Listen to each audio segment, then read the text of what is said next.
మౌని అమావాస్య కావడంతో ఇవాళ మహా కుంభమేళాకు ఏకంగా 10 కోట్ల మంది వస్తారని అంచనాలున్నాయి.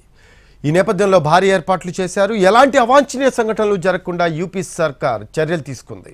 భద్రతా ఏర్పాట్లను కట్టుదిట్టం చేసింది. అయితే ప్రయాగ్రాజ్లోని సెక్టార్ 2లో జరిగిన తొక్కిసలాటకు బ్యారికేడ్లు విరిగిపోవడంతో పలువురు గాయపడ్డారు.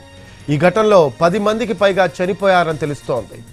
తొక్కిసలాటతో ప్రయాగ్రాజ్లో 12 కిలోమీటర్ల పొడవున స్నానఘాట్ల వద్ద భద్రతా దళాలు, వైద్యుల బృందాలు అత్యంత అప్రమత్తంగా ఉన్నాయి.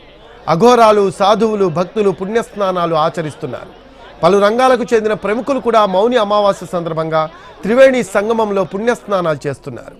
తొక్కిసలాట ఘటనపై బాబాలు, సాధువులు, రాజకీయ నేతలు తీవ్ర విచారం వ్యక్తం చేశారు.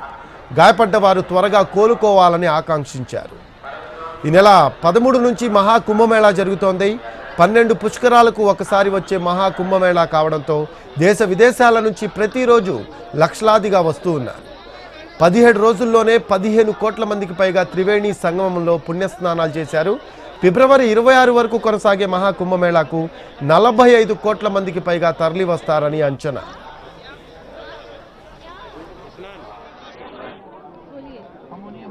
आपने आज स्नान किया है, कैसा